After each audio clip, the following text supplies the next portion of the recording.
Le damos la palabra al doctor Alberto Navarro.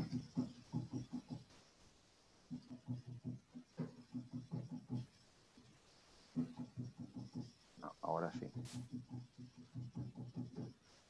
Buenos días a todos y bienvenidos a nuestro webinar en un tema tan importante como lo que se viene en materia laboral, previsional y tributaria como consecuencia de la pandemia. Bienvenidos especialmente a todos los clientes y amigos del estudio, que ahora son más de 50 en este momento y se irán agregando seguramente. Queremos que esta oportunidad sea para presentarles el tema lo más brevemente posible y que haya muchísimo lugar para las preguntas de ustedes, que nos hagan llegar por chat. Hoy es un gusto presentarles a mis socios Horacio Rotela, socio en impuestos del estudio, y a Rodolfo Bedoya, socio en materia laboral y previsional del estudio.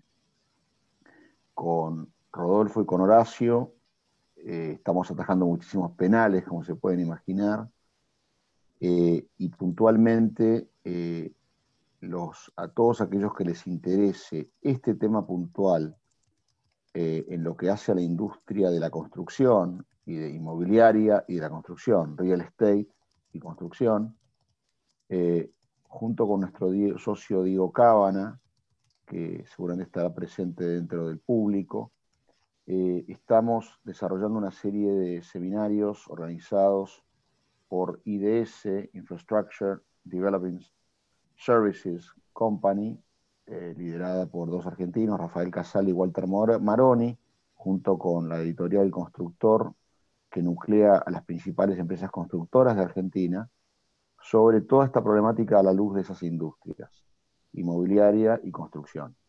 Es un evento cerrado organizado por ellos, pero todos aquellos de ustedes que les interese poder participar el viernes del webinar, que van a hacer nada más que preguntas y respuestas, porque es el segundo que hacemos con ellos, no dejen de enviarnos un mensaje para poderlos registrar, si les interesa el tema a luz de esas industrias.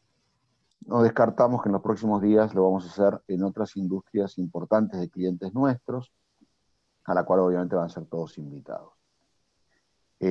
Particularmente la industria gastronómica, en este momento que está teniendo muchísimos problemas, y Rodolfo Bedoya en materia laboral y previsional está muy activo en eso. Una vez presentados mis socios speakers hoy, quiero darle especial agradecimiento a nuestro staff que hizo posible que este webinar se pueda poner en movimiento muy rápido, especialmente a María Silvia Castillo y a Gabriela Fernández Boiso. Muchísimas gracias. Gabriela hoy es nuestra coordinadora, es quien va a recibir las preguntas, me las va a transmitir automáticamente a mí, y de esa manera, si están mandando preguntas, por favor mándenlas de vuelta en ese momento, porque por ahí después se nos pierden en el chat. Y Gabriela es quien va a estar corrigiendo los defectos que hayan y pasando las filminas.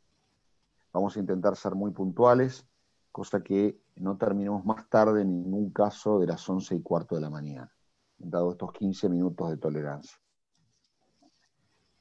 También quiero, antes de dar a los comentarios generales sobre la problemática de apertura, quiero a todos aquellos de ustedes que les pueda interesar, además del evento de Derecho Inmobiliario, Real Estate y de Industria de la Construcción del próximo viernes, quiero comentarles que la semana que viene, hacia fines de la semana, van a estar recibiendo este viernes o el lunes que viene, para fines de la semana que viene, la invitación a nuestro webinar en materia societaria, donde vamos a tratar específicamente problemas que tienen que ver con las asistencias a reuniones de directores y asambleas a distancia, que ha generado muchísimos problemas, sobre todo en entornos de empresas donde deben instrumentarse con grado de urgente ciertas decisiones, importantes y urgentes. Remociones de miembros, crisis, problemas, tomar decisiones, involucrar a aquellos directores o accionistas o socios que, si no los involucramos, nos pueden anular la asamblea o la reunión, vamos a tratar específicamente los aspectos prácticos de esto con el equipo de sociedades del estudio. Vamos a aclarar dudas sobre los trámites en los registros públicos de comercio del país y de la Inspección General de Justicia en la capital puntualmente. Y junto con nuestros socios de Uruguay, Paraguay, con quien hemos hecho los eventos sobre obtención de residencia fiscal, y de los Estados Unidos, particularmente de la Florida, con un estudio en Miami, vamos a hablar sobre, también en el evento, sobre la estructuración de sociedades, fideicomisos, fondos y operaciones de trading, particularmente en Uruguay y Paraguay y los Estados Unidos. Finalmente, con fecha a designar, vamos a nuestro socio a cargo de concursos y crisis empresarias, José Manocchi, va a estar tratando, también en consonancia con Rodolfo en lo laboral y con Horacio en lo fiscal y con Florencia Cabaza en lo societario y su equipo, todos los aspectos que hacen a la crisis de la empresa que pueda desembocar en un concurso preventivo, de modo tal de poder asistir a todos aquellos a quienes lamentablemente la pandemia y la crisis derivada de la pandemia los lleve a una situación de falencia. Esto, por supuesto, sin perjuicio de todas las charlas y desayunos a los cuales ustedes están acostumbrados en forma presencial, en temas como pueden ser empresas familiares o control de cambios, tema que nuestro socio Eduardo Bonis siempre comenta periódicamente en lo que tiene que ver con pagos al exterior, etc. Y los problemas que nos genera el control de cambios. Dicho esto, le voy a pedir a Gabriela que ponga la primera filmina del día, que es la introducción que yo quiero hacer sobre la problemática en particular que tiene el coronavirus en las relaciones con nuestros clientes y demás, y en sus relaciones contractuales y comerciales en general. No me voy a exponer más, no me voy a extender más de 5 minutos en esta introducción, porque me gustaría que después Rodolfo y Horacio tengan 15 minutos cada uno, tengan más tiempo, y después sí, después de esta primera parte de charlas, abramos 45 minutos a las preguntas. Es indudable que el coronavirus, como pandemia a partir del 11 de marzo declarada por la Organización Mundial de la Salud, genera muchísimos desafíos a empresarios, directivos, empleados, clientes, proveedores, inversores, y seguramente generará también muchos desencuentros, incumplimientos de contratos, producto de la situación que se genera, y también, como siempre, transgresiones y abusos que nunca estarán ausentes. Todos estos factores alteran lo que se llama la cadena de valor. Hoy nos estamos planteando puntualmente que la extensión de la cuarentena y su impacto en la economía en general va a poder transformar muchos de los problemas que podrían solucionarse de modo temporal en problemas lamentablemente definitivos, es decir, que puedan llegar desde una suspensión de cumplimiento a terminar con relaciones. Y tenemos además el entorno regulatorio que nos limita, de eso va a hablar mucho Rodolfo y Horacio. Muchos van a intentar pasarle el problema al otro. Esto no es argentino, esto es mundial. Por lo cual será más útil que nunca conocer cuál es el límite entre lo que corresponde y no corresponde. Por lo tanto, hoy se está hablando además, entonces, más que nunca, y todos han aprendido, no abogados para empezar, qué significan palabras como caso fortuito, fuerza mayor, hecho del príncipe, que está ahí, que es una palabra de origen francés, el fait du prince, hecho del príncipe, es decir, el hecho del regulador. Sé que tenemos algún francés por ahí, así que es una oportunidad para honrar al país que tiene la tradición más fuerte del derecho administrativo en el planeta, y que desarrolló este concepto a través de su Tribunal Constitucional.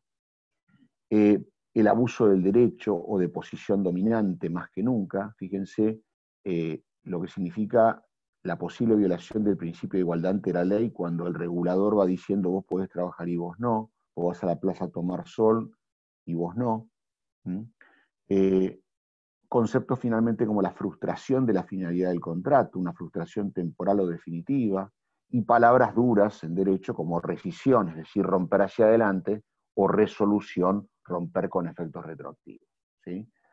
Por un incumplimiento ya sea justificado o injustificado.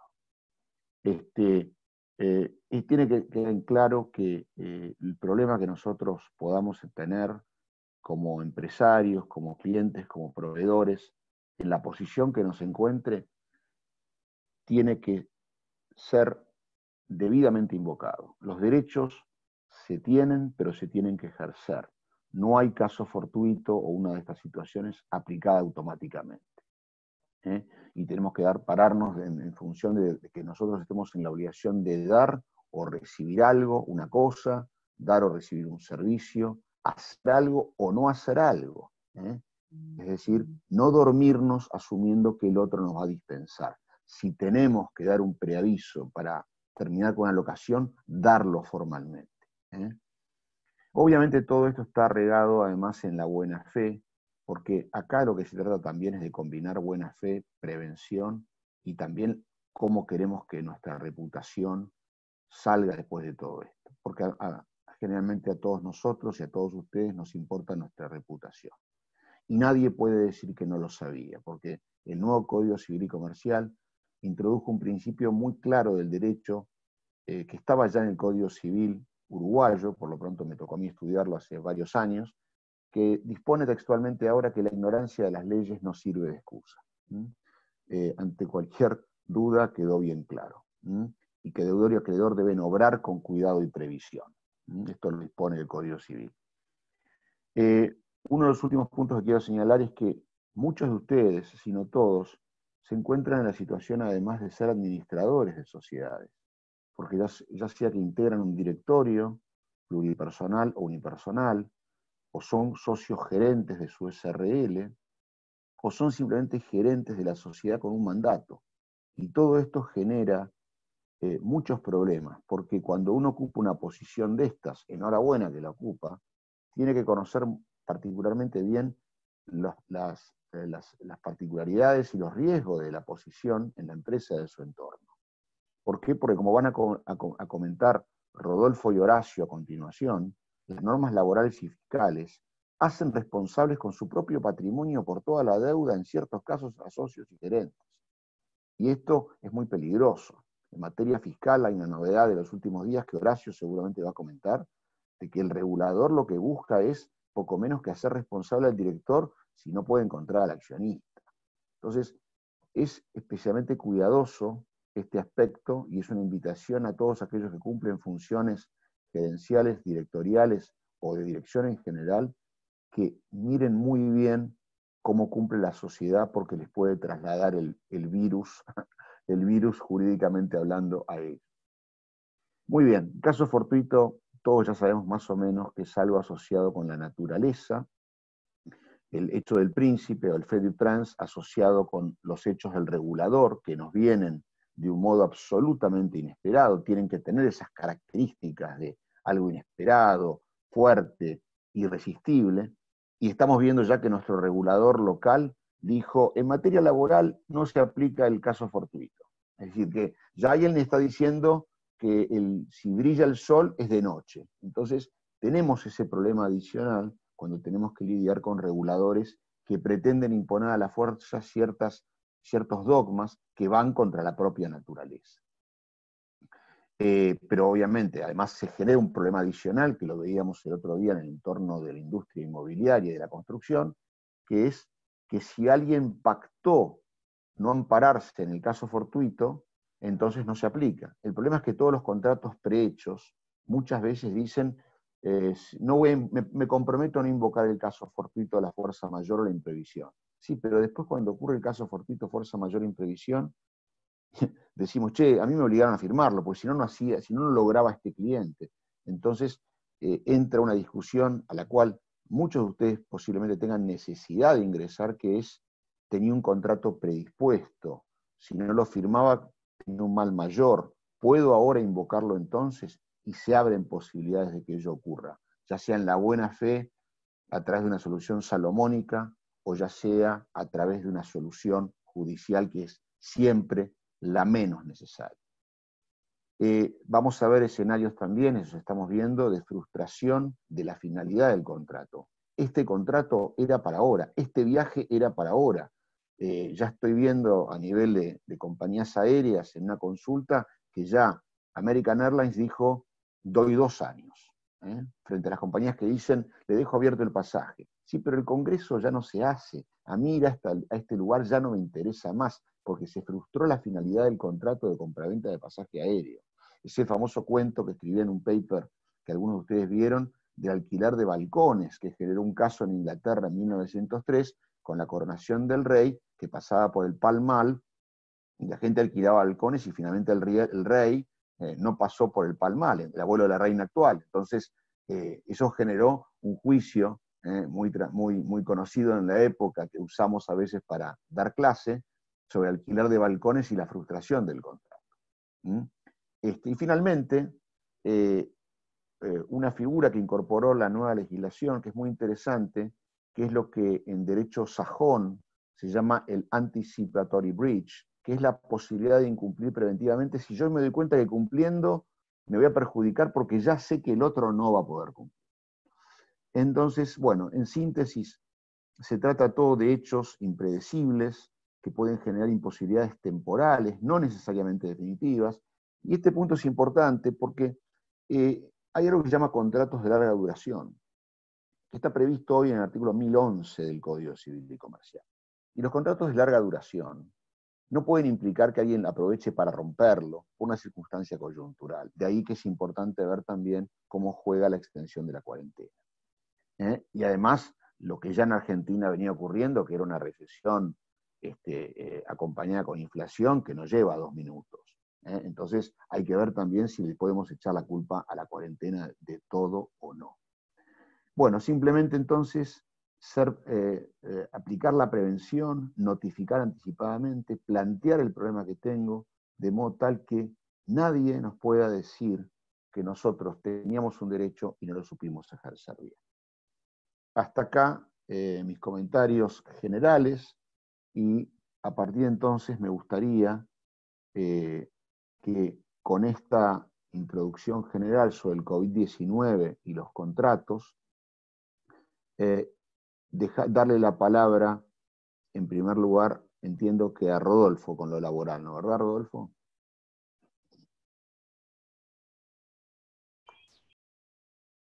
Estoy tratando, ahí está, de silenciar mi micrófono. Ya está. Perfecto, Alberto. Bueno, muchas gracias. Buen día a todos los participantes. Gaby, si podés ponerme la filmina también, por favor, muchas gracias. Y bueno, yo seguramente voy a utilizar menos de 15 minutos, Alberto. Por lo menos todos nuestros clientes están bastante al tanto, nosotros los estamos informando bastante de todo este aluvión normativo que estamos viviendo hoy en día, con lo cual la idea un poco de esta charla es hacer una pequeña introducción al tema, mostrarles un poco el estado de situación a hoy, y después, bueno, dejar más espacio a las preguntas, que creo que es hoy más importante. Como venimos diciendo en otros webinars que hemos participado con Alberto y Horacio, hoy la verdad que nos encontramos en una situación, desde el punto de vista laboral, bastante confusa, donde todos los límites legales que nos impone el ordenamiento jurídico chocan con la realidad, básicamente. Y la realidad es que muchísimas empresas hoy no pueden afrontar la carga impositiva, la carga previsional y la carga salarial que tienen. Lógicamente, esta pandemia impacta en las empresas de acuerdo a la situación particular de cada una. Sin embargo, podemos decir que hay 3 grandes sectores, ¿no? O 3 grandes tipos de empresas afectadas. Aquellas que están afectadas por un tiempo indefinido, que no sabemos si va a ser junio, julio, agosto, septiembre. Por ejemplo, todas las empresas del turismo, de espectáculos públicos, inclusive algunas de gastronomía, como bien decías. También El otro sector es de aquellas empresas que están afectadas por la cuarentena, o sea, por el aislamiento obligatorio, o sea que durante este lapso han facturado nada o han facturado muy poco. Y después las empresas de servicios esenciales, a las que también pueden o no golpearle la facturación, ¿no? Todo esto se trasluce, obviamente, en los contratos de trabajo, porque las empresas necesitan o requieren reducir los costos laborales, que generalmente son uno de los principales costos de las empresas. A esta crisis gigantesca del COVID-19, hay que sumarle que la Argentina no era Estados Unidos ni Suecia. Veníamos con una situación sumamente crítica, con un default virtual, con una inflación galopante y con cero acceso a los créditos y la carga impositiva más grande de la región. Entonces, las empresas ya venían muy golpeadas y sobre todo muchos sectores, como hablamos el otro día, Alberto, en el webinar del constructor, la construcción privada ha sido golpeada y la construcción pública, de obra pública, estaba destrozada también. Entonces nos agarra desde el punto de vista laboral una crisis que ya venía, más esta crisis de la pandemia, y el Poder Ejecutivo Nacional, creo yo, que en vez de darle una mano a toda esta masa empresarial, que es la que sostiene todo el país, lo primero que hace es decirles, bueno, a todos los que no trabajan se le tiene que pagar el goce total de sus remuneraciones, que va a ser no remunerativo. Pasa el escándalo con Techín, y el gobierno da marcha atrás, retrotrae esa medida y saca un decreto en el cual prohíbe los despidos y las suspensiones por fuerza mayor. Vale decir, deroga temporariamente dos herramientas básicas que el ordenamiento jurídico laboral había previsto y había sancionado justamente para estas situaciones de crisis. Vale decir, el gobierno dice, bueno, les saco esto. ¿Y qué les da a las empresas? No les dio nada. No les dio nada, sobre todo hace un mes que las empresas están tratando de conseguir acceso a créditos blandos y no los pueden conseguir. Se instauró un programa de beneficios que tampoco se reglamentó. Recién ayer se publicó el decreto 376, mediante el cual se instaura el pago de una asignación complementaria al salario, que recién hoy a la mañana fue reglamentada por el comité que analiza y define los requisitos para aplicar al sistema, que justamente antes del inicio de este webinar lo estábamos hablando con Horacio, para tratar de entender y poder dar algún tipo de precisión de cuáles van a ser los requisitos a nuestros clientes. Seguramente hoy a la tarde ya salga publicado un newsletter al respecto. Bueno, entonces, básicamente lo que vemos desde el punto de vista laboral es un Estado que se aseguró durante un plazo determinado la prohibición de los despidos, la prohibición de las suspensiones por fuerza mayor, y lo único que dejó abierto es la posibilidad de acordar suspensiones. Gaby, perdóname, es la filmina anterior, discúlpame. Gracias.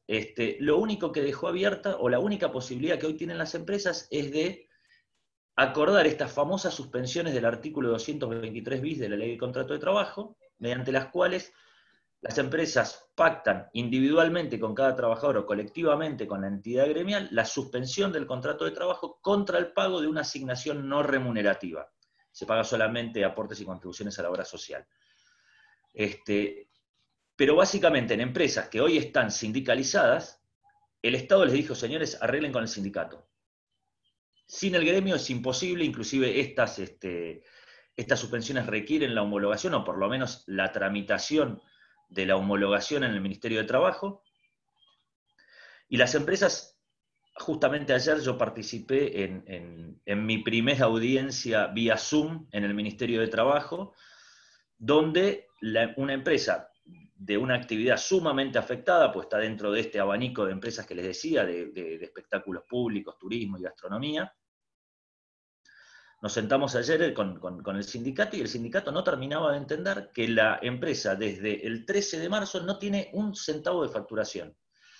Entonces, el gobierno empujó a las empresas a hacer esto. Ahora, vuelvo a repetir, ayer salió una medida que aplaudimos, una medida que sobre todo para las pequeñas y medianas empresas que tienen sueldos bajos promedio, puede realmente servir para paliar esta crisis. De vuelta, hoy estamos con Horacio analizando la resolución que reglamenta este decreto, y hoy a la tarde seguramente saquemos este newsletter para todos nuestros clientes. Otras alternativas en empresas un poco más sofisticadas y menos sindicalizadas que estamos realmente utilizando es la reducción de la jornada de trabajo y el pago proporcional del salario, el adelantamiento de vacaciones o el uso de las vacaciones pendientes. También tuvimos que definir, sobre todo a partir de que el gobierno indicó que las empresas tienen que pagar a todos sus trabajadores que no trabajan el salario íntegro, ¿a qué responde ese salario íntegro? ¿Qué es lo que las empresas tienen que pagar? ¿Tienen que pagar el salario básico? ¿Tienen que pagar los adicionales? Bueno, eso lo estamos reformulando, y de acuerdo a la situación de la empresa, a la situación sindical que tenga, básicamente la postura que estamos tomando, que podría no ser del todo legal, es que no se paguen los adicionales. En todo este marco de situación, con esta profusión normativa, hablábamos con Horacio hoy, más o menos debe haber entre 30 y 35 resoluciones y decretos solamente desde el ámbito laboral, sin contar previsional impositivo. Nos encontramos hoy, en este momento, que la mayoría de las empresas están tratando de negociar con los sindicatos estas suspensiones del artículo 223 bis para evitar el pago, por lo menos, de aportes y contribuciones y reducir el impacto salarial, porque muchas veces se pactan reducciones de ese salario. Hay muchas actividades que todavía no tienen un marco referencial, pero hay otras que sí, que creo que van a servir de guía.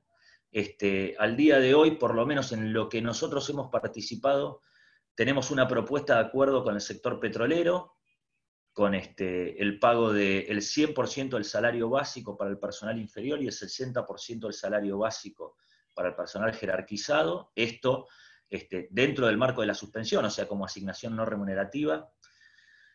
En nuestras empresas concesionarias de peajes también hubo una propuesta del sindicato y ya se firmó en los accesos una propuesta para pagar el 100% del salario básico sin adicionales, como asignación no remunerativa. En la UOM se está viendo que, analizando la posibilidad de una reducción de los salarios del 70%, también como asignación no remunerativa. ESMATA también tiene una reducción, y en otras, sobre todo de actividades más afectadas como los gastronómicos, los hoteleros y espectáculos públicos, la lucha todavía sigue. No sabemos bien dónde va a terminar, pero la realidad es que los sindicatos tienen que entender que las empresas no tienen facturación. En definitiva, y un poco cerrando esta pequeña introducción, hoy las empresas cuentan con esta suspensión del artículo 223 bis. A todos los presentes les digo que, ya sea o a través de negociaciones con el gremio o con su personal fuera de convenio, que lo hagan porque es necesario reducir los costos laborales. Yo creo que ya las reducciones de jornada y el adelantamiento de vacaciones ya pasó, pero sí es necesario que entiendan esto, que suspendan a sus trabajadores que no trabajan y sobre todo que se inscriban en el sistema de ATP. Bueno, Alberto, yo creo que esto fue una pequeña introducción de dónde estamos parados y creo que van a ser más fructuosas las preguntas. Gracias, Rodolfo. Antes de pasarle la palabra a Horacio y el Frente Impositivo, te quiero decir que tengo ya más de 30 preguntas en materia laboral, así que preocupadísimo, pero muchas de ellas giran sobre los pagos adicionales de convenio durante el aislamiento, sobre un tema que vos muy bien mencionaste, sobre la instrumentación de suspensiones del artículo 223 bis de la Ley de Contrato de Trabajo, y también sobre la vigencia de aplicación del DNU 376 que mencionabas también, en lo que hace a haberes devengados en marzo. Para que vayas viendo por dónde vienen los tiros, hay muchísimas más, como digo, y me gustaría que te quedaras pensando eso, porque cuando Horacio termine su exposición sobre el simpático frente fiscal que también nos espera, vamos a tener muchísimas preguntas, algunas se repiten, empiezo a anotarlo, y vamos a intentar contestar la mayoría. Gracias de vuelta, Rodolfo, por la claridad de la exposición, y Horacio, adelante con el frente impositivo que nos recibe con los brazos abiertos.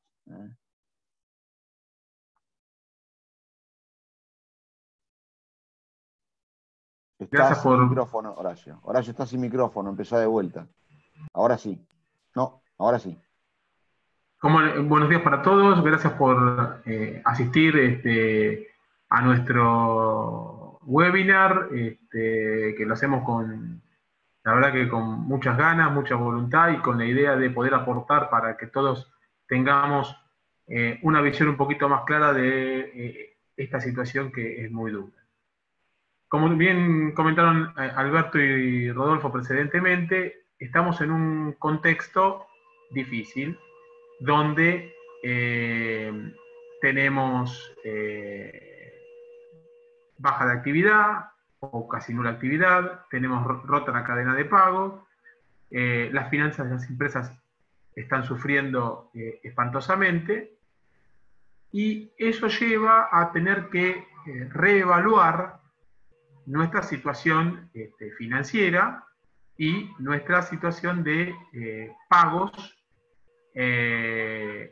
frente a la salida de fondos que tenemos que realizar mes a mes.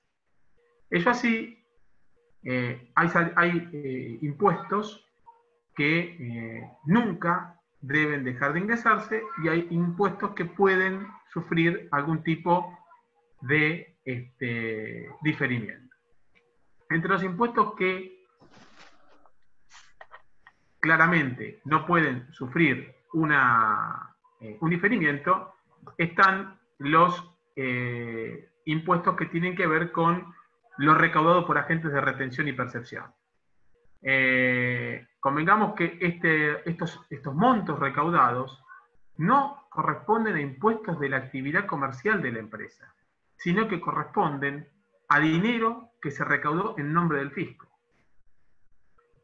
Claramente, retener estos tributos indebidamente pone a los funcionarios en una situación más difícil, dado que la sociedad y los propios funcionarios de la sociedad que han convalidado esta actuación se enfrentan a la ley penal tributaria y a penas de hasta 6 años de prisión. Esta circunstancia es importante tomarla en cuenta porque la ley penal tributaria no permite extinguir la acción penal en el caso de la apropiación indebida de impuestos. ¿Cuándo se verifica esto? Cuando los valores superen 100.000 pesos por mes y no se ingresen en la AFIP luego de 30 días desvencidos. Ejemplos: los regímenes de retención y percepción nacionales del SICORE, los provinciales, los aportes del formulario 931 y las retenciones en materia de seguridad social.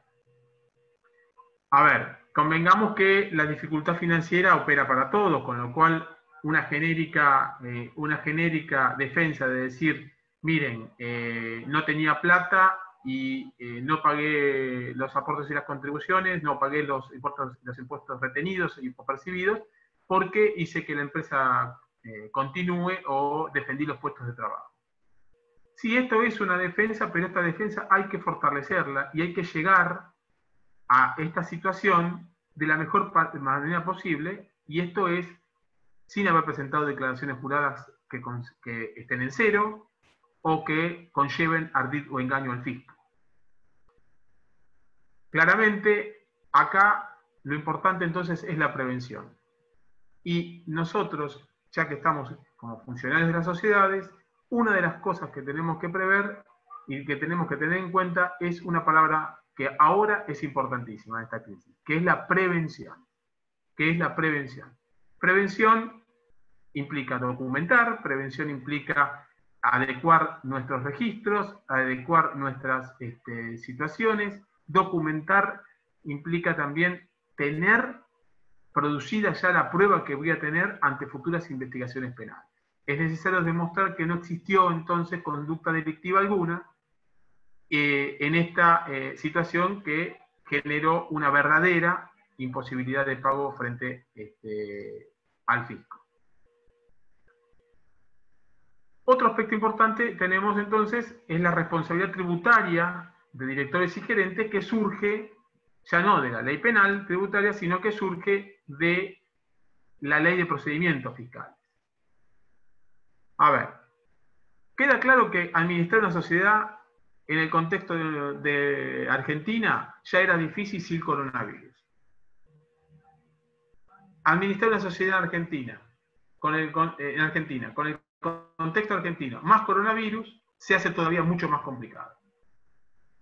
Lo que tenemos que entonces acá empezar a debatir es si tengo dolo o culpa, es decir, no pago los impuestos en la medida legal, o hay incertidumbre con el tratamiento de una operación. Bueno, deberé entonces, como director, como gerente, como fiduciario, como administrador, deberé recurrir al asesoramiento impositivo, al asesoramiento profesional, deberé tener en cuenta si puedo consultarle al fisco. ¿Por qué? Porque las cuestiones que se plantean es que si el director va a responder y con qué efectos. Porque los directores, los gerentes y demás responsables son responsables de una deuda ajena, porque el responsable directo, el por deuda propia, es la sociedad o el vehículo. Entonces, los directores asumen una responsabilidad que es personal, que es subsidiaria, que es sancionatoria, circunstancias por la cual deben, en todo escenario, tener bien en claro cuáles fueron los pasos que se tomaron y documentar su actuación, su conducta. Un aspecto importante que nosotros siempre marcamos es que muchas veces suceden casos, o nos vienen los planteos, y dicen, sí, yo era director en una sociedad, o era gerente en una sociedad, y me fui hace 5 años. Digo, perfecto, te fuiste hace 5 años. ¿Saliste de los directorios? ¿Saliste de la gerencia? Y sí, alguien se habrá encargado de eso. No, porque la responsabilidad, si nadie lo sacó, y no hay un acta y una inscripción de esa salida, las responsabilidades se siguen asumiendo. Entonces es importante, cuando a una persona cesa en sus funciones de director o gerente, documentar la salida. Esto en el ámbito de la conducta personal. Otro aspecto importante de la crisis que estamos viviendo es que generamos moras en pagos de obligaciones. Acá hay una defensa muy importante, que es que la mora que se pueda estar incurriendo, si uno puede probar que la mora no es reputable al contribuyente, puede eximirse del pago de los intereses resarcitorios. Esto es importante porque, si bien hoy la tasa de intereses resarcitorios es más baja que hace unos meses atrás, cuando entramos a sumar intereses de todo tipo, lo que empezamos a tener es una bola casi impagable. Entonces, es importante tener todos los medios de defensa a la mano. Convengamos también que hasta el 30 de abril tenemos suspendidos embargos y ejecuciones fiscales por parte de AFIP, y hasta el 26 de abril, en la medida que no se extienda hasta ahora, tenemos feria fiscal. Otro aspecto que nosotros queremos tratar siempre es cómo defendemos nuestra posición financiera. Y la defendemos tratando de tomar las ventajas que nos ofrece la legislación vigente. Es decir, nosotros no vamos a trabajar en un escenario de evasión impositiva, sí vamos a trabajar en un escenario de elusión, o en un escenario de buscar la economía de opción. Esto es buscar el negocio más barato desde el punto de vista fiscal. Para ello tenemos cuestiones, tenemos la aplicación del ajuste por inflación impositivo, que genera una reducción de impuesto a las ganancias. Tenemos la reducción o exhibición de anticipos, que se pueden plantear a partir del quinto para personas jurídicas, tercero para personas físicas, o desde el primero si la obligación fiscal final cae más del 40%. ¿Cómo defendemos también la caja? Evitando la acumulación de saldos a favor, tanto en IVA como en ingresos brutos. Estos saldos a favor acumulados dañan la posición financiera y aparte se licúan frente a la inflación. Entonces es plata perdida. ¿Cómo nos defendemos de esto? Bueno, obteniendo certificados de no retención o percepción en los regímenes nacionales y provinciales, y de última también tenemos la opción de la devolución de impuestos. Es importante mencionar que hasta el 30 de junio del 2020 tenemos el plan de facilidad de pagos permanentes abierto, y también hasta el 29 de mayo, primera parte, y 30 de junio, segunda parte, tenemos la extensión del plazo para acogernos a la moratoria con beneficios en materia de intereses y multas. Tenemos el ATP, que lo comentó Rodolfo.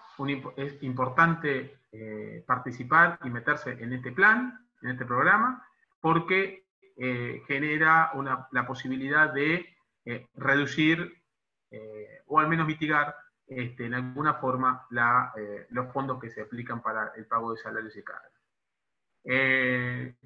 Otro aspecto importante, tenemos la extensión de los certificados MIPYMES hasta el 30 de julio para los cierres de diciembre y enero. Y tenemos también una extensión en la prórroga para el pago de ingresos brutos hasta el 27 de abril. Un punto que mencionó importante Alberto es que recientemente salió un régimen de información sobre las participaciones societarias. Este régimen nuevo, que salió la semana pasada, reemplaza ya a uno vigente. Pero el nuevo introduce el concepto del beneficiario final. Esto es, hay que informarle al fisco quién es el beneficiario final de las participaciones societarias. Esto es, por ejemplo, tenemos una sociedad cuyo accionista es otra, accionista mayoritario es otra sociedad, no va a alcanzar con informar el primer escalón, sino que va a haber que llegar a los accionistas de la segunda sociedad. Este es el objetivo que persigue el régimen de información, es dificultar las maniobras de ocultamiento. Ahora bien, la norma prevé que en el caso en que no se puede identificar a la persona humana que reviste la calidad de beneficiario final, se consignará como beneficiario final al presidente, al socio, al gerente, al administrador o la autoridad máxima de dicho sujeto. Esto claramente va a generar un conflicto entre los funcionarios de la sociedad y los accionistas finales que no quieran o no puedan ser revelados. Realmente esto es un régimen que tiene una escasa semana de vida, pero va a generar mucho alboroto y va a generar mucho ruido entre la relación funcionarios y socios accionistas. También se implementa la misma resolución el registro de entidades pasivas en el exterior. Esto ya estaba en la ley del cincelamiento fiscal, y el registro alcanza a los contribuyentes que poseen más del 50% en una sociedad que perciba rentas pasivas, también en más de un 50%. ¿Qué son rentas pasivas? Inversiones financieras, alquileres, dividendos, intereses. Pero la nueva norma lo que hace es tener que informar no solo el periodo fiscal 2019, sino también el 2016, 17 y 18. Es decir, van a quedar reveladas y va a haber toda una trazabilidad sobre las entidades que se han constituido desde el año 16 hasta el año 19. Bien, otro aspecto importante que nosotros queremos marcar siempre es, muchas veces tenemos que recurrir a la financiación del negocio. Y la financiación del negocio puede ser con capital propio o con deuda, con capital de terceros. Bueno, acá siempre lo que nosotros tenemos en cuenta en el momento de asesorarlos es que ese mutuo, cómo se instrumenta, que sea pactado entre partes independientes, que sea bancarizado en lo posible, que le demos fecha cierta y que eventualmente, si esto viene del exterior, porque estamos financiando sociedades desde el exterior, tengamos en cuenta el límite de la deducibilidad de intereses y diferencias de cambio que impone la capitalización exigua del impuesto a las ganancias. Por último, dos temas que queremos introducir en materia impositiva es lo que siempre decimos, una adecuada planificación fiscal y protección patrimonial ante la creciente voracidad fiscal. Es decir, sobre todo con patrimonios en el exterior. Buscar la eficiencia y la estructuración de la tenencia de ese patrimonio en el exterior. Porque ustedes han visto el impacto que tiene ahora bienes personales, cuya tasa para bienes en el exterior llega hasta el 2.25. Circunstancia por la cual hay que recurrir a la repatriación o hay que recurrir a, si no queremos repatriar, al pago a cuenta. Todo esto vence a fin de mes el poder pagar la repatriación a fin de mes y el 6 de mayo el pago a cuenta. Entonces, son aspectos que la planificación fiscal y la protección patrimonial debemos tenerla en cuenta a la hora de poner nuestro patrimonio sobre la mesa.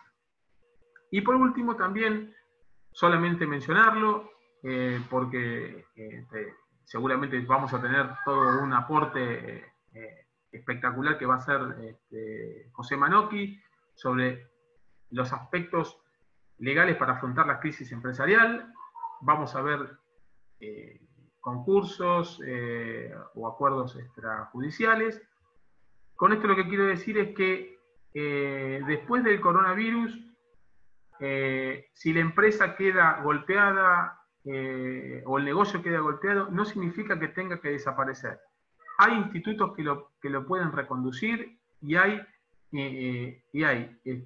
toda una corriente de que esta reconducción pueda ser efectiva. Acá lo que es importante es que los negocios seguramente deberán reestructurarse, no solo en materia de pasivos, sino también en materia del negocio en sí.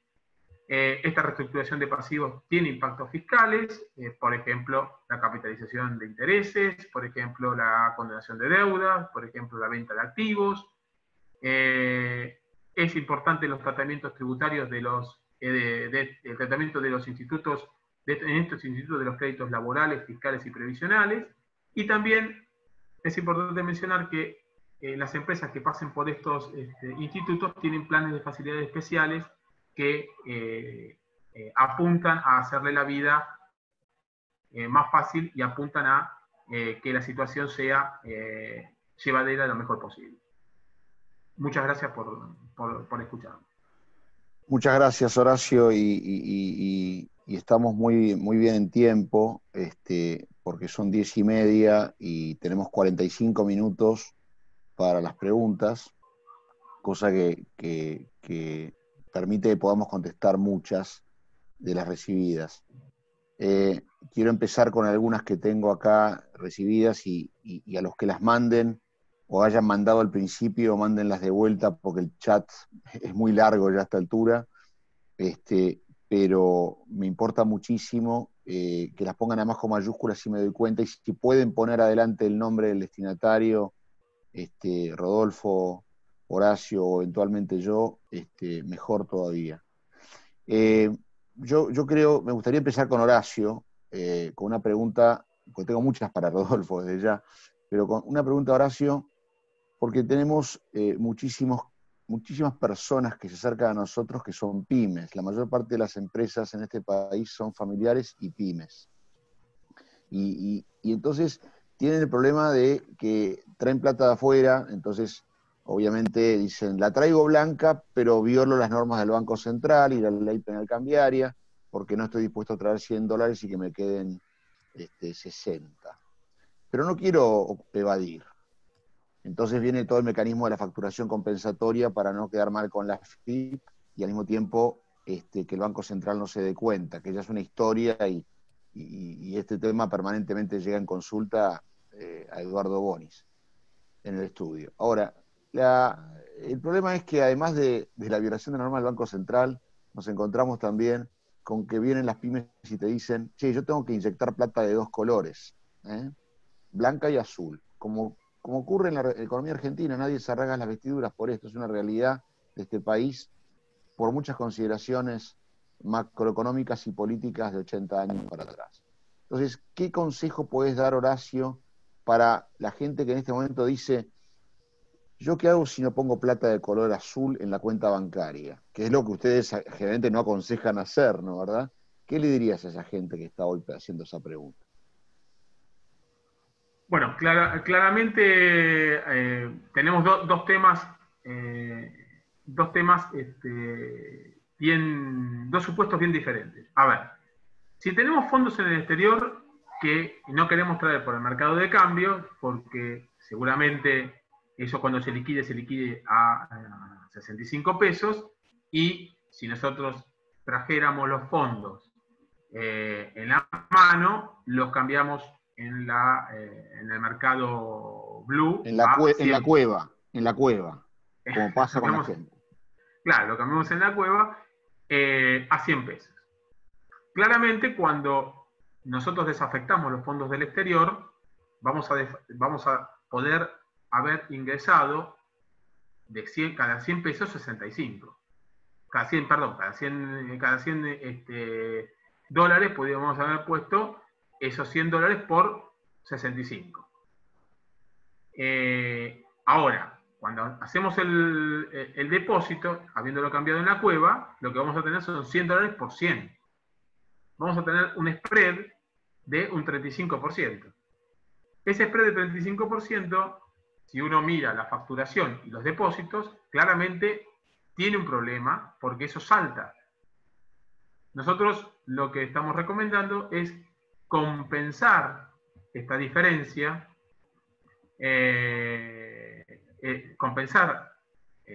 la diferencia con la emisión de una factura. Eso es un esquema de trabajo. El otro esquema de trabajo es el contado con liquidación. Trabajar directamente con el contado con liquidación. En ese caso, el contado con liquidación iguala hoy o supera, hay que ver cómo está la cotización, lo que pasa con el mercado blue. Ahora también puede haber que haya una disponibilidad de fondos blue en Argentina, en pesos o en dólares, pero blue, que está fuera del circuito. Y lo tiene el accionista, lo tiene el socio, y en algún momento lo necesita inyectar. Bueno, de ahí claramente y el socio y el accionista que lo tiene, no lo tiene declarado o no lo tiene consignado en su declaración jurada, que lamentablemente o afortunadamente lo tiene, y es una situación normal y habitual para el mercado argentino. Entonces, estas situaciones implican que si los va a inyectar en el círculo de la sociedad, deberá, de alguna manera, compensarlo también con alguna facturación, o deberá compensarlo con algún régimen para poder igualar los depósitos a la facturación emitida. De lo contrario, lo que va a estar haciendo es teniendo un problema y entre la diferencia entre depósitos y facturación, y esa detección no necesita ser hecha por el hombre, es sistémica, circunstancia por la cual es importante tomarlo en cuenta a la hora de realizar estas prácticas. Gracias, Horacio. Sin duda que hay connotaciones locales, connotaciones internacionales. El contado con liquidación es una operatoria que lamentablemente para lo que sea exportación de bienes o servicios no aplicaría, porque no se trata ya de bienes en el exterior o de activos financieros en el exterior, sino de lo que obliga al Banco Central a canalizar a través del mercado de cambios. Pero obviamente la gente lo que nos dice es que la brecha, que va a seguir creciendo como es de esperar, se come toda la productividad si queda algo de ganancia para la empresa, ¿no? O por lo menos para pagar los sueldos. Entonces genera que haya que tener muchas pelotas en el aire al mismo tiempo. Pero bueno, es muy interesante. Ahora vienen muchas preguntas y yo lo que quiero es sacarle el tono a lo que venga después, el tono que naturalmente muchas traen político incluido, porque indudablemente nadie le llama la atención que todo este problema tiene un approach imbuido por la política. Es decir, cuando vos hablás, Horacio, de no quedarse con plata de otros, y la gente habla de rebelión fiscal, como me hablan algunas preguntas que les tengo que pasar a ustedes, y uno dice quedarme con retenciones o percepciones de terceros, o sea, impuestos que pagan otros, enseguida le viene a la cabeza a Cristóbal López. Entonces la gente genera resentimiento por el lado impositivo. Y cuando Rodolfo habla que indudablemente el poder de negociación se le ha dado hiperdado a los sindicatos, también genera. Entonces, y el impuesto patria no les digo nada, tengo una pregunta acá de Gustavo Capati sobre el impuesto patria que me gustaría también, Horacio, que contestaras, pero tenela presente porque Gustavo obviamente plantea la inconstitucionalidad del impuesto patria y me gustaría que no dejaras de mencionarlo. Pero tengo entonces a Rodolfo en función de algunas preguntas que fueron llegando. Rodolfo, que puedas expandirte un poco más en la instrumentación eventual de las suspensiones del 223 bis de la ley de contrato de trabajo. Tengo varias preguntas sobre eso. Sobre los adicionales de convenio durante el aislamiento, tengo una pregunta. Y sobre el DNU 376 en lo que hace a la aplicación a los saberes de marzo. ¿Podemos arrancar esas tres preguntas, Rodolfo, y después me paso de vuelta para Horacio? Sí, perfecto, Alberto. Vamos a empezar por la más simple, que es la última, la aplicación del DNU 376 a los saberes de marzo. En principio no es posible. Hoy la reglamentación que salió habla exclusivamente de los salarios de abril, con lo cual entendemos que no es posible aplicarlo a los salarios de marzo. Con relación a la instrumentación de las suspensiones, es bastante complejo porque depende mucho de la idiosincrasia o la conformación de la empresa y de la asociación gremial que tengas también del otro lado. Pero básicamente tenés dos grandes aspectos, el trabajador convencionado y el trabajador fuera de convenio. Con el trabajador fuera de convenio lo que estamos tratando de hacer es suscribir acuerdos, individuales con cada uno de ellos y con la asociación gremial intentar suscribir un acuerdo marco que incluya a todos los trabajadores. Estos dos tipos de acuerdos de alguna manera tenemos que presentarlos en el Ministerio de Trabajo para su homologación. Está dando vueltas un instructivo del Ministerio de Trabajo que permite vía trámites a distancia hacer la instrumentación, pero solamente con la participación de una entidad gremial. Entonces nos quedan afuera los fuera de convenio. Los fuera de convenio estamos tratándolos de entrar a través de un mail en mesa de entrada del gobierno de trabajo para que nos asignen un número de expediente.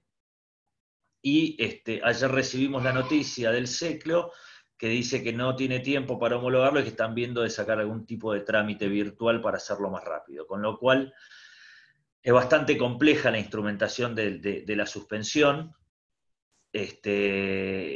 Y tenemos realmente que verlo en cada caso, porque implica en muchos casos donde hay gremios la negociación salarial con ellos, de este acuerdo con ellos, ¿no? Y sobre todo fijar cuál va a ser el porcentaje. Con relación a los adicionales, El principio general es que se deben pagar, porque los decretos dicen pago o goce íntegro de las remuneraciones. El tema es que muchas empresas no los pueden pagar y en medio de esa negociación o acuerdos con sindicatos o con individuos se acuerda el no pago. Otro punto que estamos analizando es cómo se devengan esos adicionales. Generalmente muchos de estos adicionales se devengan por tarea efectivamente prestada. Entonces, colgándonos de lo que dice o el convenio colectivo o los acuerdos paritarios particulares, podemos hacer una interpretación que sea sustentable y defendible en el futuro y más en esta coyuntura. Pero de vuelta, hay que analizar cada actividad, cada empresa, y pues cada una tiene sus particularidades. Esto lo englobo y termino, Alberto, con algo que vos dijiste en tu introducción, que es la buena fe. La buena fe es preponderante en el derecho laboral, es un principio de todo el derecho, pero muy, muy preponderante en el derecho laboral. Entonces, un poco lo que con Horacio estamos haciendo es con cada empresa decir, no me mandes a negociar al sindicato diciendo que no tenés plata para hacerlo, si no resistís una pericia contable o un análisis contable porque tenés reservas por X cantidad de plata. O sea, ciñámonos hoy en esta pandemia a la realidad. La pandemia o la crisis va a actuar como moderador o flexibilizador de las normas laborales en la medida en que tu realidad sea probable, verdadera y actúes de buena fe. Rodolfo, antes de hacer unas preguntas para Horacio, acabas de mencionar el tema de la buena fe, que engloba todo, y entonces nos encontramos en el derecho laboral, de acuerdo a lo que ustedes hablan siempre y conocen muy bien, buena fe por un lado, pero el principio indubio pro operario por la otra. Ante la duda, a favor siempre de la parte actora, del demandante, del empleado. Y por ahí se cuelan muchos abusos y la justicia argentina tradicionalmente es pro empleado de entrada y de final. Esto está imbuido siempre por un gobierno de turno, la doble indemnización vino en febrero, ahora vino la prohibición, decretar que no hay fuerza mayor, como decíamos, como si pudiéramos tapar el sol con la mano. Entonces, como abogados de parte demandada que somos generalmente, es decir, que estamos del lado de la empresa a la cual demandan, porque no somos abogados de parte actora, la pregunta que te hago es, ¿cómo te ves venir o no una posible catarata de demandas por despido indirecto, que en mala fe, ¿no? Muchos digan, a mí no me pagan las cargas sociales, o a mí me dejaron de pagar esto. ¿Cómo ves que va a reaccionar la justicia? Porque creo que muchos empresarios nos están planteando el temor de la catarata de demandas en mala fe y que se aplique en exceso el indubio pro operario. Perfecto, Alberto. A ver, a mí siempre me gusta en estas charlas dar cuestiones prácticas, ¿no? Justamente ayer estábamos hablando de esto y yo creo que con uno de nuestros clientes de aproximadamente 500 empleados y le decía, bueno, las medidas que ustedes tomen tienen que estar respaldadas contablemente en una realidad, porque también hay otro derecho, otro principio en el derecho laboral que es el principio de primacía de la realidad, ¿sí?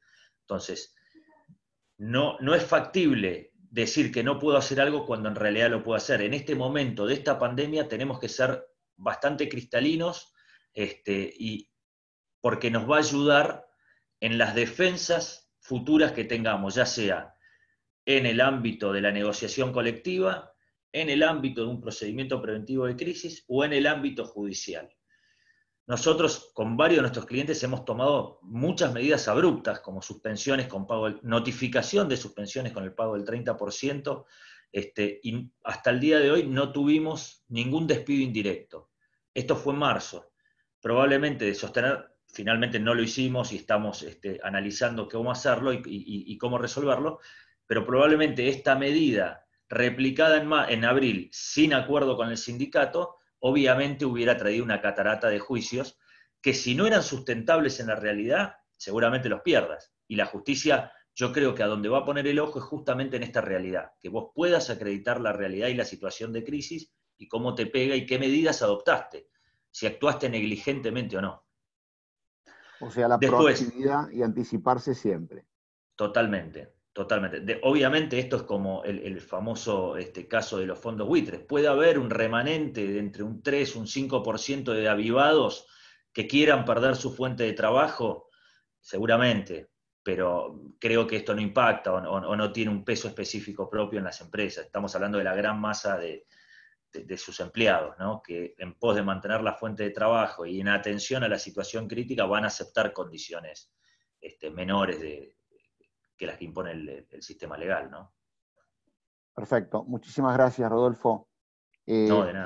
Tengo 4 preguntas para Horacio acá.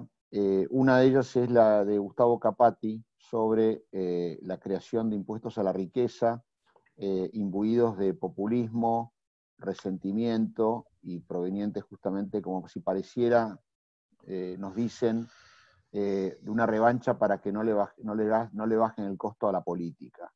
Pero también, Horacio, aparte de la pregunta del impuesto a la riqueza, tengo 3 preguntas más que me gustaría que vos veas de englobar como te parezca, y si te olvidás de alguna después te la vuelvo a hacer, sobre qué obligaciones fiscales no deben dejar de pagarse. Hay alguna pregunta integrada con estas que dice, aparte de estos impuestos, ¿cuáles otros? Por lo cual sería bueno, Horacio, que vos listaras estos impuestos que no conviene dejar de pagarse para que no quede ninguna duda, porque alguna de las preguntas habla de, este se mencionó, pero me queda la duda de otros. Después, la pregunta claramente sobre las medidas a poner en práctica para evitar acumular saldos a favor, que naturalmente tienen un doble impacto, como yo infiero de las preguntas, ¿no? Primero, impactan sobre la caja en lo inmediato, y después tienen además el problema que recuperarlo, después recuperás como el ahorro, ¿se acuerdan? Como el impuesto del ahorro forzoso, los más grandes en los 80, que Bernardo Neustadt decía, puse $50.000 y me entregaron 50 pesos, ¿no? Es decir, la corrosión de la inflación.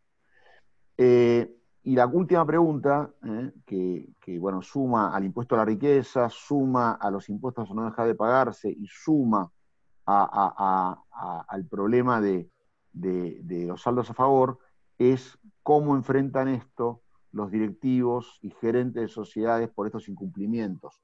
Esta última pregunta me va a gustar complementarla un poquito con vos por la especialidad mía en responsabilidad de directores de empresas desde el punto de vista societario y contractual. Así que todo tuyo, Horacio, el micrófono. Bien. A ver, claramente, los impuestos que no pueden dejar de ingresarse son aquellos que se hayan recaudado como agentes de retención o percepción. ¿Por qué?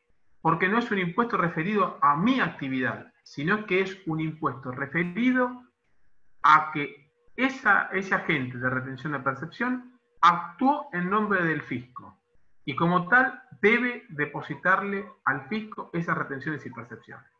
Ejemplos: retenciones y percepciones de IVA, de impuesto a las ganancias nacionales, el SICORE.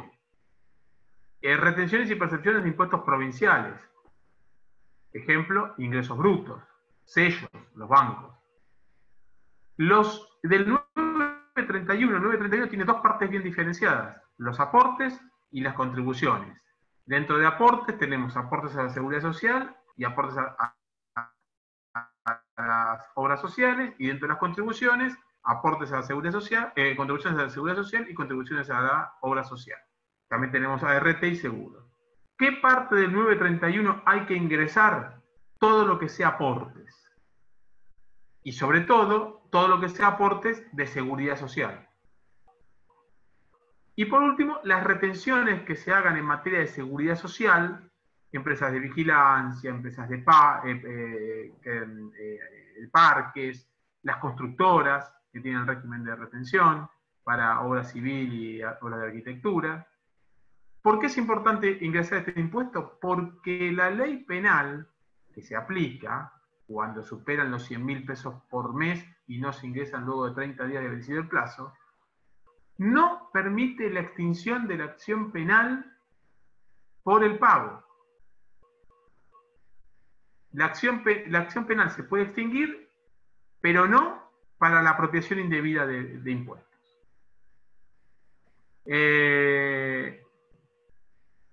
No sé si ahí fui claro o hay alguna adición.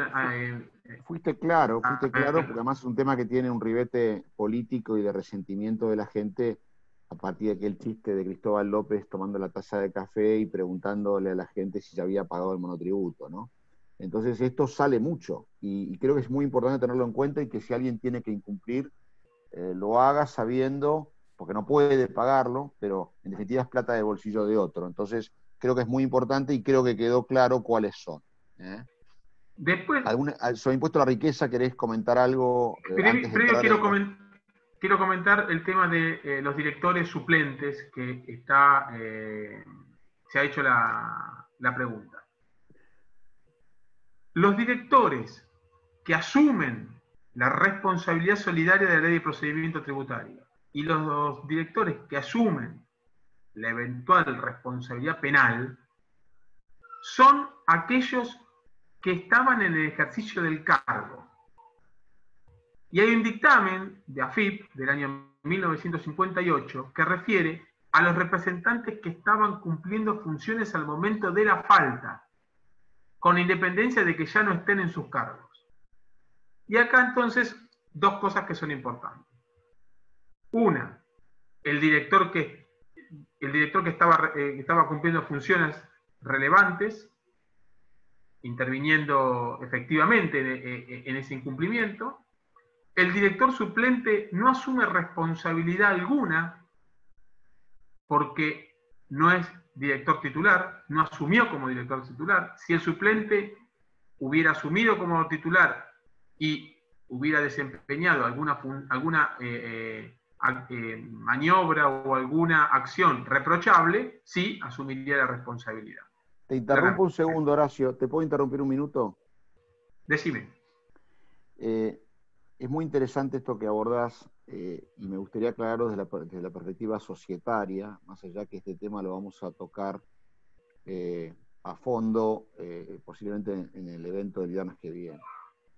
Me gusta siempre decir que el director suplente, como diría el Diego, no existe. No existe. El director que existe es el titular. El problema, ¿sabes cuál es? Cuando los empresarios no recuerdan, no le dan bolilla al tema societario y no aplican lo que se llama el artículo 60 de la Ley de Sociedades, que es registrar y desregistrar directores y gerentes y apoderados en el boletín oficial. Es decir, dejé de serlo. Entonces, si un suplente asume firmando algo porque el titular se fue de vacaciones o está enfermo o lo que fuera, firma, crea la presunción de que permanece en el cargo. Entonces el problema con el suplente no es tanto que el suplente en sí no es director, quédense tranquilos, aceptan el cargo como suplente, no firman ningún acta, está el titular, ningún problema.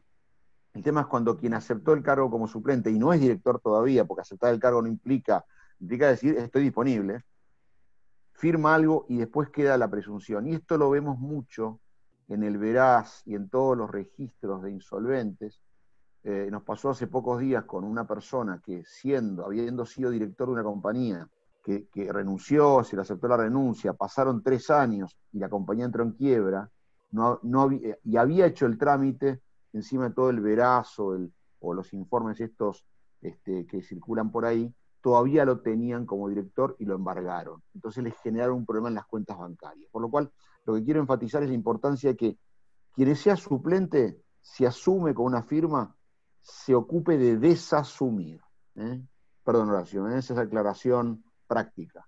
Correcto, sí. El último punto que yo quería mencionar era la importancia de considerar el artículo 60 de la Ley de Sociedades, porque ahí marca las entradas y salidas de los respectivos directores.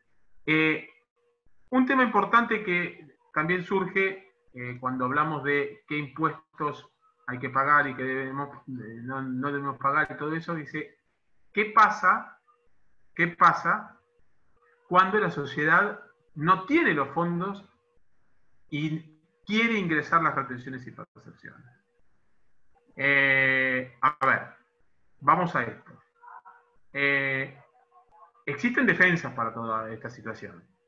Claramente, la defensa debe ser una defensa que lleve a demostrar fehacientemente, claramente, que no hay ardid, que no hay engaño, que se han presentado las declaraciones juradas en su correcta determinación, porque lo que queremos justificar, no en forma genérica, es que lo que tenemos es una imposibilidad real de pago.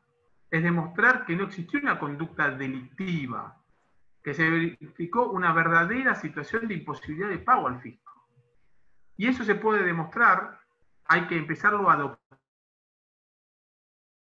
documentar desde el primer día con certificaciones de fondos, con certificaciones de cuentas contables, con la necesidad de mostrar la real situación en la que la sociedad se encuentra inmersa, porque lo que vamos a estar previendo son las futuras investigaciones penales. Entonces, la conducta demostrada durante el problema, durante el momento en que se generó la imposibilidad de pago, y dejarlo demostrado, hace que quien tenga que juzgar la conducta en procesos penales posteriores, vea que el director, el gerente, el fiduciario, el administrador, actuó de buena fe y actuó diligentemente, que no fue un irresponsable que solo dijo, bueno, como solamente me interesa mantener, pagar los sueldos y mantener la empresa, no pago las retenciones. No, tengo que demostrar que estoy en esa situación. Y eso hay que documentarlo ya desde el día 1, desde el momento 0. Esto es lo importante, porque va a hacer a que tenga una defensa ordenada, una defensa sólida, una defensa consistente. Esto lo quería marcar porque es importante que tener también, tenemos la acusación, pero también tenemos medios para defender. Respecto de nuevos impuestos. Claramente el impuesto nuevo del que se está hablando es para ciertos y determinados sectores de la sociedad. Esto va también de la mano con el régimen de información que yo comenté, que se trata de buscar los beneficiarios efectivos de las tenencias accionarias o societarias, y se pretende gravar a un segmento de la población. A ver, este impuesto claramente va a ser reputado de inconstitucionalidad, porque se va a apelar a la confiscatoriedad. No nos olvidemos que ya bienes personales tienen una alícuota para los bienes en el exterior del 2.25 y ya es una sobretasa para estos patrimonios.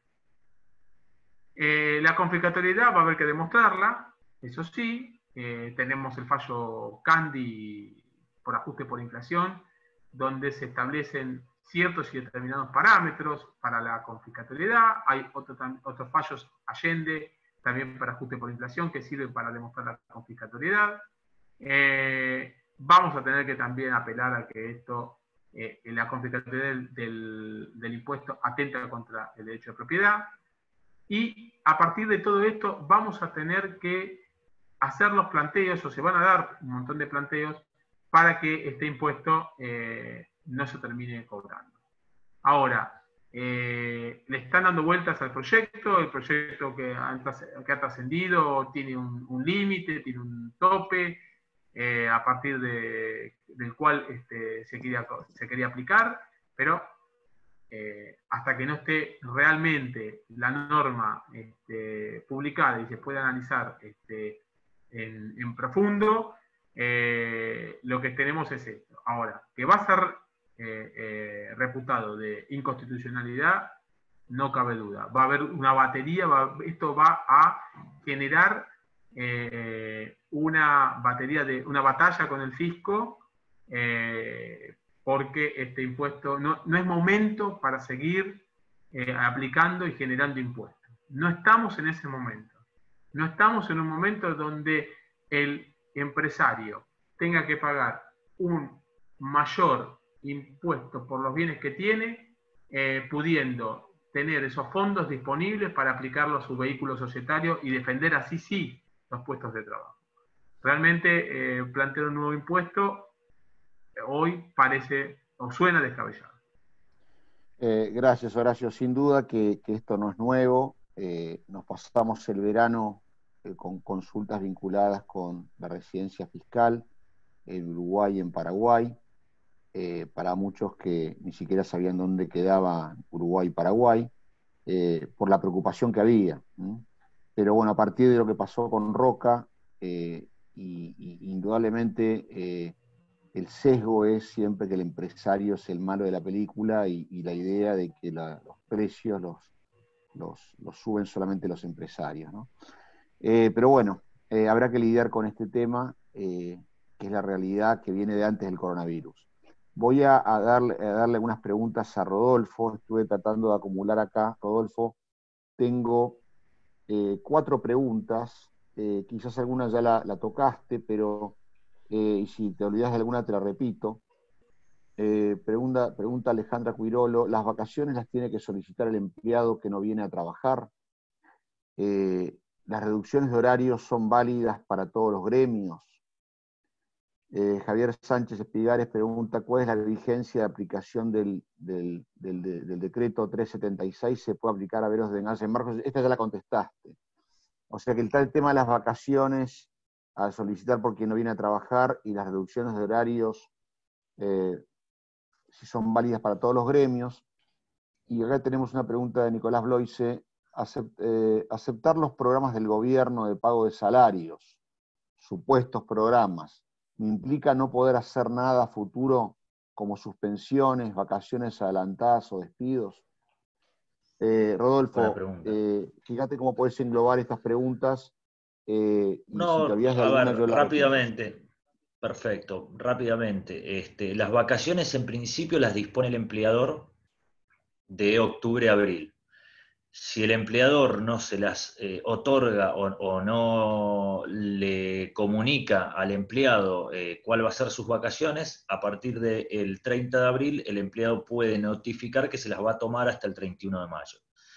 O sea, solamente en ese periodo podría disponer el trabajador, si no se las otorgaron en el periodo que mencioné, podría disponer sus propias vacaciones. En la práctica yo no lo he visto prácticamente. Respecto de las reducciones de horario, te diría que por lo menos en nuestra experiencia se ha aplicado o sea, las reducciones de jornada, ¿no? Y el pago proporcional de salarios se ha aplicado en personal fuera de convenio.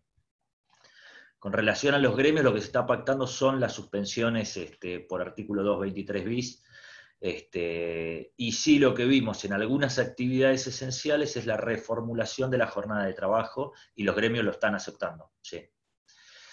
Finalmente, con relación a los requisitos, está bien. Mirá, hoy recién, antes de empezar, vimos la reglamentación del decreto 376 que salió publicado el día de ayer.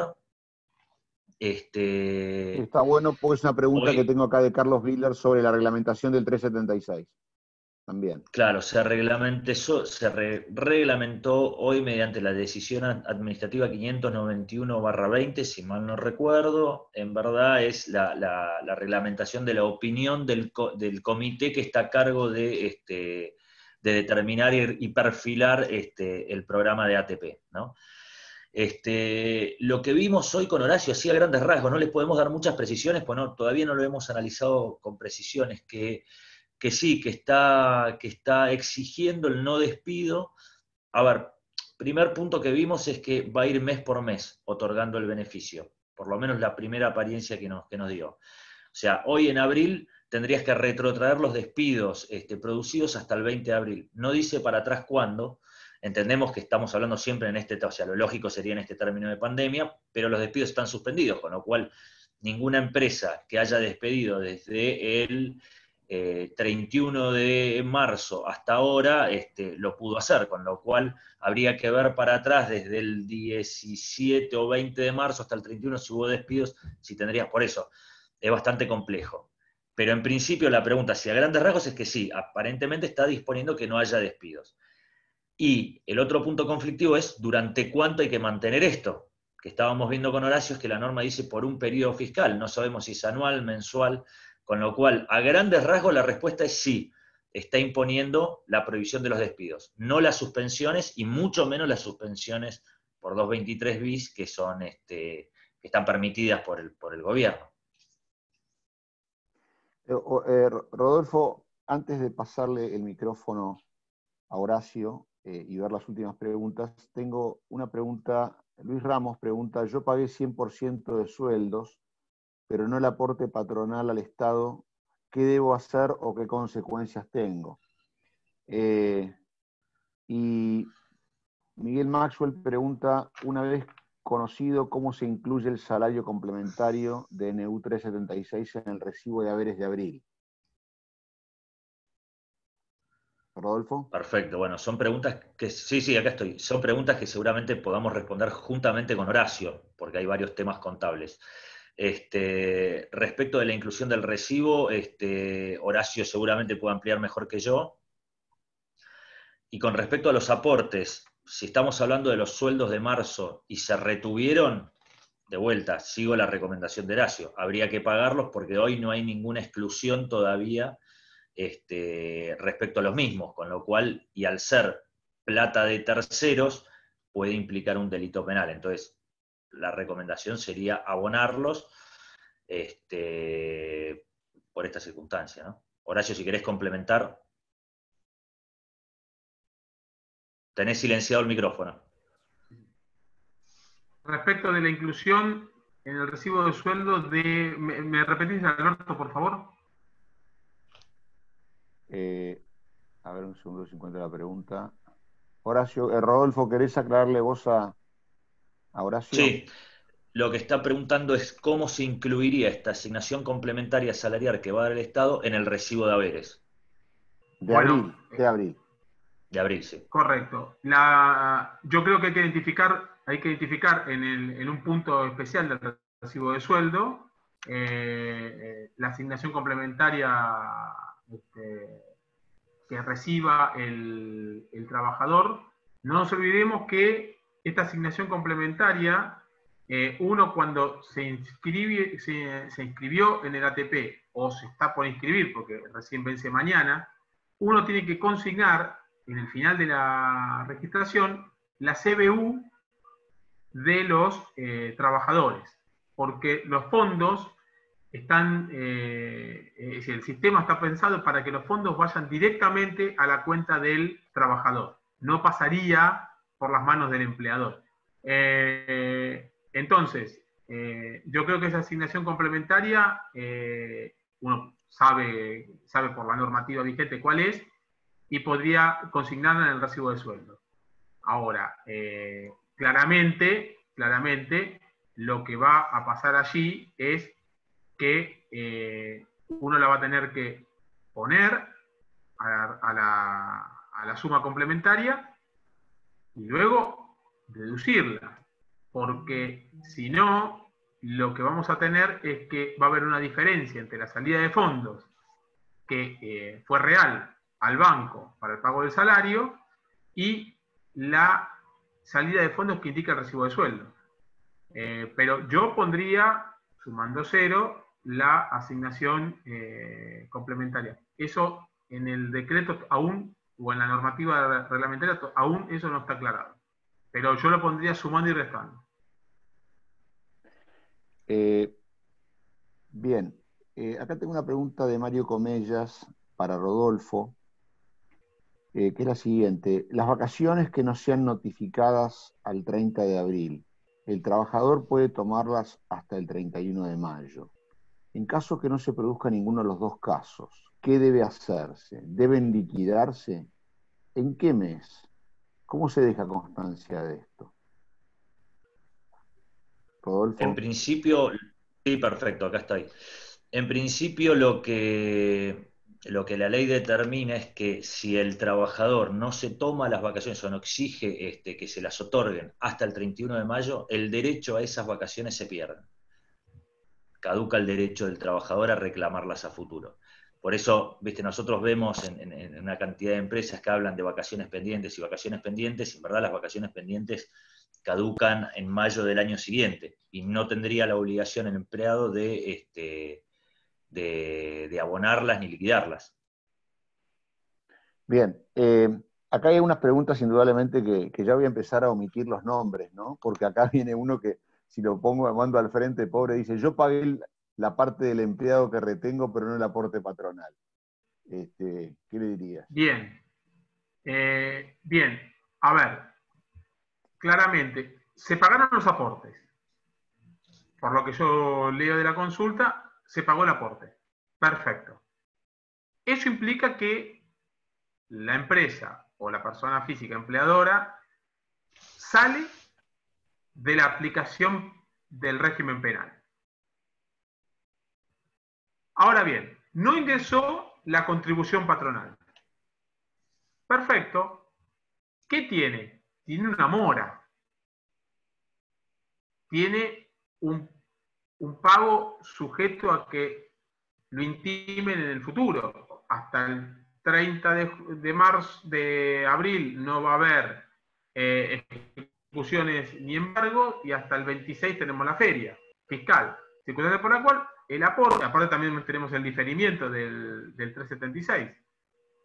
Entonces, lo que yo quiero decir es, el aporte patronal o la contribución patronal es un costo propio del empleador y lo que tiene es un amor en el ingreso de un tributo propio. Bien que ha satisfecho y ha ingresado la parte de las retenciones que le hizo al empleado. Porque entonces se sacó el tema penal de encima. Gracias, Horacio. Bueno, tenemos varias preguntas más. Yo lo que voy a hacer es, como estamos a 2 minutos del final del seminario, quisiera darle 1 minuto a cada uno, Horacio, Rodolfo, y poder decir unas palabras muy breves de despedida, para que puedan agregar lo que quieran. Tengo acá una pregunta, por ejemplo, para Rodolfo, sobre qué pasa con los empleados que cobran en efectivo, es decir, que no tienen CBU. En el sector agropecuario no están obligados a pagos con CBU, puntualmente entró en la industria agropecuaria. Guillermo. Miguel comenta, gracias por la respuesta hecha a él recién. Entonces habría que reducir el sueldo en el monto del salario complementario. Y otra pregunta sobre para cobrar la asignación complementaria y aliviar la carga salarial en el sector agropecuario. Rodolfo, 1 minutito de fama, si podés tocar esto. Horacio, sí. 1 minuto de fama para lo que te parezca también. Perfecto. Bueno, en el sector agropecuario, sí, efectivamente no se exige el pago por CBU. Entonces, ante la imposibilidad de pagar en efectivo por la cuarentena, yo creo que no teniendo la ley 27277 que reglamentó el derecho al trabajo agrario en el año 2011, una de las ventajas que tiene ese régimen especial es que permite la aplicación de la ley de contrato de trabajo. La ley de contrato de trabajo en el 129 establece una forma para que los trabajadores puedan cobrar cuando cobran en efectivo y están imposibilitados de hacerlo, que es a través de una autorización supuestamente certificada por escribano, si no es familiar directo, y si es familiar directo, lo podría hacer también con una simple certificación de la firma. Como también están imposibilitados los escribanos de actuar, sobre todo en el ámbito de todo el país, en algunas jurisdicciones con algún detalle pueden hacerlo, mi recomendación sería que hablen con los empleados del campo, les pidan un CBU alternativo, que les manden un mail o un WhatsApp autorizando el pago de los salarios en esa cuenta. Creo que dado este contexto, la obligación estaría cumplida. Gracias, Rodolfo. Horacio. Me quiero me quiero referir muy cortito a una pregunta que vi sobre el tema de las acciones conjuntas en materia fiscal para refutar la inconstitucionalidad. Dice, sucede que impongan el impuesto a la riqueza que se podría juntar muchos empresarios en una acción conjunta para iniciar el juicio de inconstitucionalidad. Lo que pasa es que la prueba de la confiscatoriedad es por persona, por empresa. Entonces, esa prueba no va a aplicar para un conjunto de personas o para un conjunto de empresas. Tiene que aplicar para cada uno de ellos. Después, sí, surgen de los casos específicos, surgen las directrices. Por ejemplo, en Candy surgieron ciertas y determinadas directrices para decir cuándo el impuesto es confiscatorio, para el ajuste por inflación. En Allende, lo mismo. Hay pautas que surgen de la jurisprudencia. Pero yo entiendo que el refutar la inconstitucionalidad va a tener que ser por persona. Bueno, yendo al final, les quiero agradecer la participación, obviamente a Alberto, a Rodolfo, a María, a Gabriela. Agradecerles a ustedes que hayan participado y hayan confiado en nosotros este rato para que podamos dialogar con ustedes, y decirles que quedamos a disposición para consulta, para ayudarlos y para darle el mejor consejo profesional en esta situación tan dura y de crisis tan pesada. Muchas gracias. Gracias, Horacio. Respecto del punto constitucional, sin duda que también hay algunos aspectos que pueden llegar a generar acciones conjuntas, por lo que significa el cambio de reglas de juego, independientemente del caso concreto. Es toda una incógnita que terminará en ese edificio cuya foto están viendo, que seguramente le tendrían que hacer 10 pisos más para arriba para atender la cantidad de causas que puedan llegar. Es la realidad nuestra.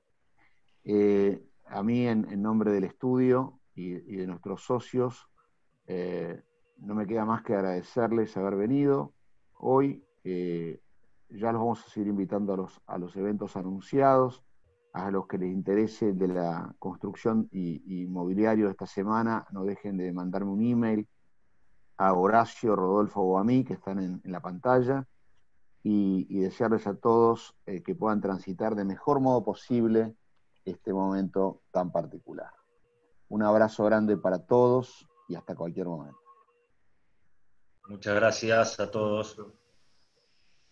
Un gusto. Muy bien, entonces damos por finalizado el seminario. Exactamente. Bueno, muchas gracias. Hasta luego. Hasta luego, gracias. Hasta luego.